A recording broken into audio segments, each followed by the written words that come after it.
Former President Joe Biden has accused President Trump of taking a hatchet to Social Security. Speaking at a Chicago disability advocacy event, Biden criticized Trump's leadership of the agency, saying it threatens benefits for millions. Now, the appearance marked Biden's first major public speech since leaving office. Meanwhile, the White House pushed back, with Press Secretary Caroline Leavitt defending Trump's new memo to crack down on Social Security fraud. The Social Security Administration also publicly disputed Biden's claims. Folks, it's not just the Secretary of Commerce.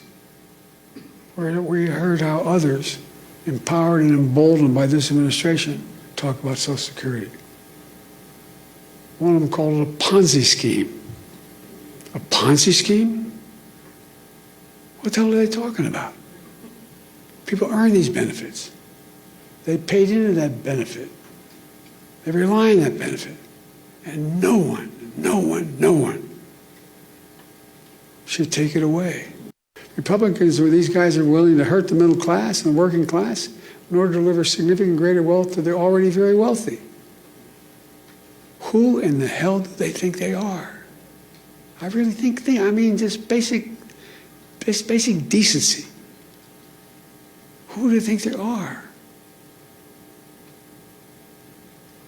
I think anybody should go out. They can make it to $1 billion a year. They can, fine. Fewer than 100 days, this new administration has done so much damage and so much destruction. It's kind of breathtaking it could happen that soon. They've taken a hatchet to the Social Security Administration. A look at commodities now. Oil prices were flat early on Wednesday as shifting U.S. trade policies fueled uncertainty while markets assess the potential impact of the U.S.-China trade war on economic growth and energy demand. Brent crude dropped by 1.02% to $64.01 per barrel by 06/2020 GMT, while U.S. WTI crude was down 1.11% to $60.65. Now, both benchmarks fell by 0.3% on Tuesday. OPEC cut its 2025 global oil demand growth forecast on Monday for the first time since December, citing the impact of data received for the first quarter and trade tariffs announced by the United States. The Organization of Petroleum Exporting Countries in a monthly report said world oil demand will rise by 1.30 million barrels per day in 2025 and by 1.28 million barrels per day in 2026. Now, both forecasts are down 150,000 barrels per day from last month's figures. For more on this development, we're joined now by Dr. Carol Nakhle, who is Chief Executive Officer at Crystal Energy. Good morning to you, Dr. Carol, and many thanks for joining us on the Global Business Report. Good morning. Most welcome. Well, let's begin with some insight into how the types of tariffs proposed by the Trump administration impacts oil prices. Just please talk us through this. You know, the impact of tariff is not straightforward because there are so many assumptions one have to make to understand their full impact. But let me keep it very simple here for our audience.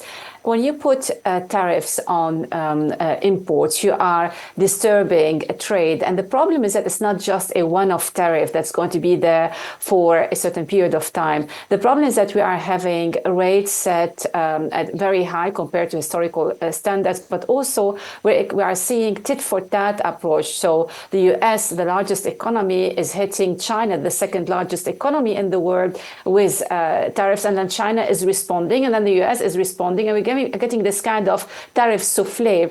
And this tit-for-tat approach, it is what is creating the main concern in today's global markets about the slowdown in economic activity. And since we are talking here about the two largest economies in the world, then any kind of negative impact on their economic growth, especially for China, which is pretty much focused on international trade, then that by itself will translate into a slower growth in oil demand. And you're talking about China here, which is not only the second largest economy in the world, it is also the largest importer of crude oil. So a deceleration in the growth demand for oil coming from China will also translate in a deceleration in the global oil demand growth. So the demand will still grow, but at a much slower pace. And this kind of reaction that we are seeing today and might be amplified in the future, depending on what is in place and how things are going to unfold, is creating the kind of scenario or outcome of oil prices that we are seeing today. There is too much supply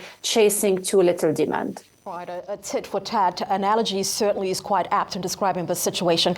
Now, we've also seen OPEC's forecast of lower demand. Now, do you consider this reasonable in your view? Definitely, it's reasonable given where we are today with the tariff war and the trade wars that we are seeing.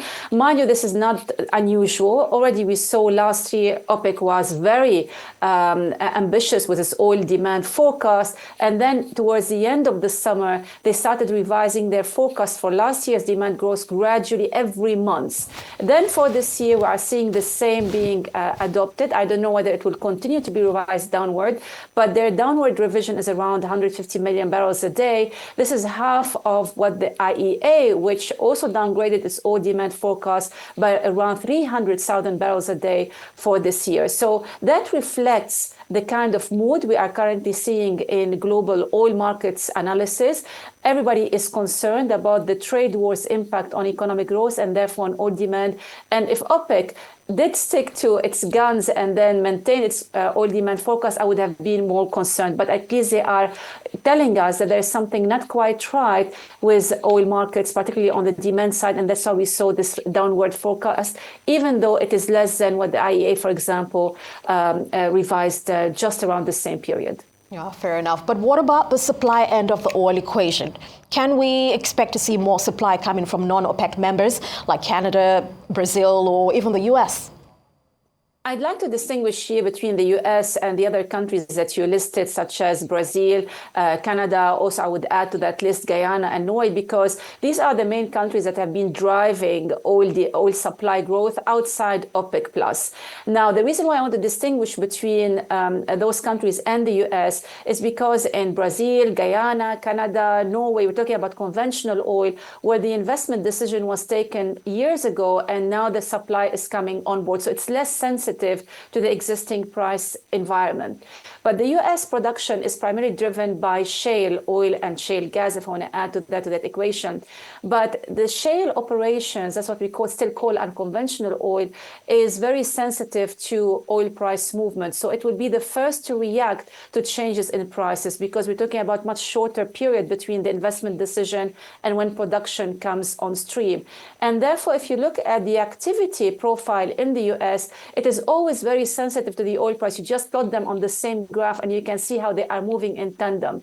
So despite President Trump's promise of drill, baby, drill, investors want more than words. And the biggest driver of investment is oil price, especially when it comes to shale production. That's why we are seeing, yes, the growth will continue, but from the US, it's more likely going to decelerate compared to the pre-trade war scenario that we are experiencing. All right, but with oil prices as low as $65, why would OPEC Plus choose to add more supply to the market in April?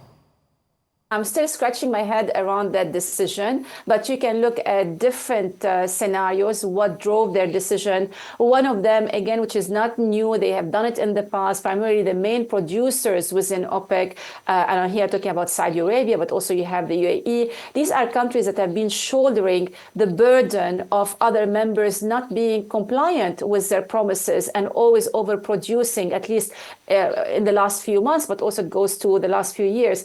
So you do have the reaction of the key OPEC members, the big players, saying like, hold on, we have shielded you, have subsidized you for a while now, and we've been telling you repeatedly to reduce or just to deliver on your promises, and you have not been doing so. So this is a punishment for your cheating behavior. So that could be one scenario, and this has been done in the past before. But there are two other scenarios I cannot rule out. One is that maybe OPEC now is convinced that the low oil price environment that we are seeing today is here to stay for a while, and therefore they don't want to keep on losing market share for other producers within OPEC and outside OPEC.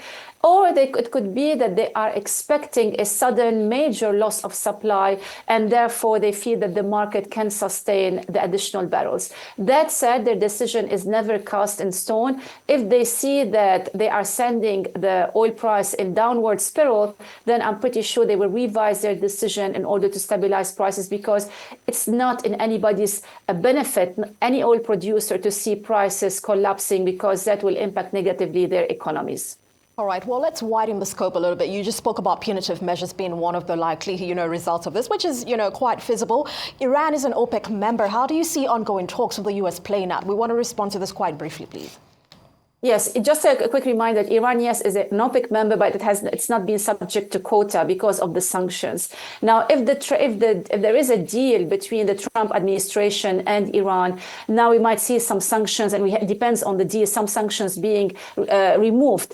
That said, I'm not expecting the market to be flooded with Iranian oil. Guess why? Because it's already there. It has not been taken out. So it eases away the pressure from the market, but it's not going to flood the market with oil barrels. But really, I'm not sure any deal is going to happen anytime soon. It's a big scenario for the Middle East in terms of geopolitics. It certainly is. Well, thank you so much, Dr. Carol Nakhle, for joining us on the Global Business Report today. We'll see you again very soon.